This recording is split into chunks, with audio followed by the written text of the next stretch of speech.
Hello, my name is Vinicius, and I will present the work titled Analysis of Water Alternating Gas in an Immiscible Reservoir. The authors of this paper are Vinícius Freitas, Eugênio Fortaleza, José Lima Verde Filho from Universidade de Brasília, and Fernando Munerato from Repsol, Sinopec, Brazil. Understanding the flow dynamics is extremely important to maximize the net present value of oil exploration in any reservoir. Gas injection process, a common injector schedule, exists a poor microscopic efficiency due to the low gas viscosity and considerable density difference between the gas and reservoir oil, which result in a bypass a part of the oil and fluid from stability, like viscous fingers and consequently early breakthrough. We can see here in figure 1 an illustrative example of viscous fingers. WAG injection combines the improved displacement efficiency of the gas flowing with an improved microscopic sweep by the water injection. Salt and Stenson reviewed 59 WAG fields, and their study revealed that the average oil recovery increased up to 10% of original oil in place, and consequently the NPV for all WAG cases. NPV approach consists in discounting all future class flows, both in and outflow, with a given discount rate and then summing them together. In Brazil, WAG has been used in pre-salt fields as the fields of Lula, Sapinhoá, and Búzios, responsible for 87.1% of pre-salt production in May 2020. One of the major design issues for WAG is the WAG ratio. The most popular WAG ratio in field experience is 1:1, which is the same injected volume of gas and water, but another popular WAG ratio is 1:4 and 4:1. The main goal of this work is to find an optimal WAG density in the gas immiscibility condition. To do this, we will use the SP5 benchmark. The 50 comparative solution project of Society of Petroleum Engineers, known as SP5, is an anisotropic benchmark with different cell size and cell permeabilities. It's important to note that the first layer has the higher X and Y permeabilities, and the second one has T permeabilities 10 times lower. The benchmark was simulated with open porous media flow, black oil simulator, and the numerical grid of layers parallel to the gravitational vector, which allows to study the problem of gravitational segregation.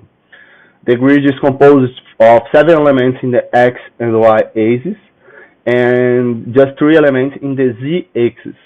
An injector well is allocated to the cell 111 and a product well to the cell 773, as present here in the figure 2. An isotropic equivalent were found to facilitate the calculus, and the new properties are shown in the equation 2 and 3. And to do the WAG density analysis, a cross-section were made between the injection and the product well. 4 points were chosen to form a rectangle. Points 1 and 3 are on the diagonal that connects the injector and product well, and points 2 and 4 are on the opposite diagonal and coincide with the boundary wire between WAG and oil. The pressure drop in the horizontal component between any 2 points is due to the pressure gradient between them, governed by the viscosity, and the pressure drop in the vertical component is given by the fluid column, governed by the density. Take point 3 as a reference, that is equaling to 0, and equating, we arrive at an expression that defines the ideal density of WAG, shown in equation 8. To calculate the WAG mixture density, it remains to calculate the WAG pressure gradient and oil pressure gradient. Both can be obtained by the Darcy equation, which governs the movement of fluids in a porous medium. Here, numerical simulations of constant water injection shows that water took approximately 2,400 days to reach the product well, so from that we can calculate the velocity and its X component. Going back and replacing an expression 8, we found approximately minus 4,500 kilograms per cubic feet, per cubic meter.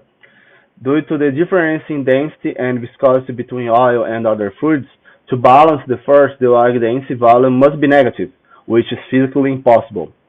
As it is not possible to find an optimal mixture of water and immiscible gas that stabilizes the oil boundary in the studio reservoir, a new injection schedule, WFG, is proposed to maximize the exploration profit. Continuous water injection, and before the breakthrough takes place, continuous gas injection until reaching the maximum NPV. Numerical simulations were carried out using OpenFlow with the proposed WFG schedule. Water was continuous injected for 2,562 days, and after that, continuous gas injection until the end of exploration. For comparative purpose, results obtained by different injection schedules were used: continuous water flows, CW, and WAG injection with three different ratios: 1:1, 1:4, and 4:1. For the WAG case, the injection starts with water and has 1-year cycles in all cases. In Figure 5, we can see that the case with the highest NPV is the one proposed in this paper with increase of around $1.6 million, which is approximately 0.2% to the second place continuous water flows.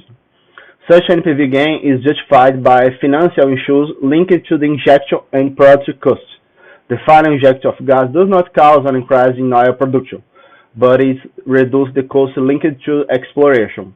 The gas is capable of maintaining the pressure in the reservoir, however, at a considerable lower cost, thus justifying the higher NPV of this injection schedule.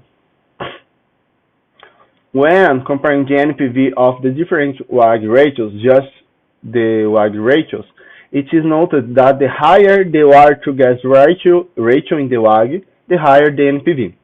Figure 5 shows the SPE5 Turner saturation at day 731, and it's possible to verify that the water flow in the reservoir does not present a great gravitational segregation, flowing similar into three layers of the reservoir.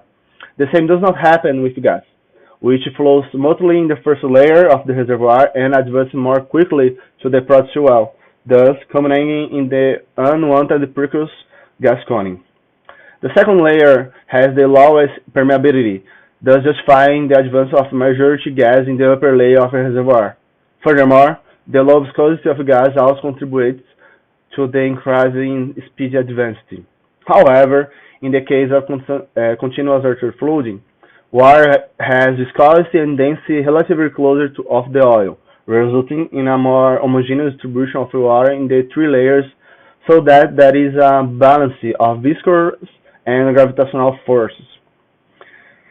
The main conclusions of this work are that the result of the WAG densities analysis indicates that it is not possible to find such a proportion of mixture with the ideal density for immiscible gas cases. The proposed WFG in this schedule in this paper results in the highest NPV among the studied cases.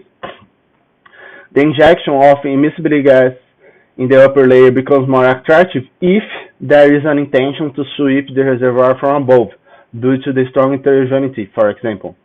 However, in general, each case has its peculiarities, and the study of the reservoir must be done individually, according to its characteristics such as permeabilities, porosity, shape, as well as the position of injector and product wells and their completions. Finally, the immiscible feature proved to be extremely relevant for the injection schedule design. In the immiscible case, the mixture of oil gas decreases the viscosity of the oil, and therefore increases its mobility and can reduce the oil saturation to a very low number. However, in the immiscible case, such an increase in sweep efficiency does not occur, and the no-mix of fluids results in a great tendency to form a viscous fingers, due to the low viscosity of the gas and the no-zero interfacial tension, and the capillary pressure difference exists across the interface between fluids. Therefore, the injection of immiscible gas is not justified in most cases, especially when the cost of construction of wells is taken into account. I would like to thank the Repsol Sinotec Brazil for supporting this work, and thank you.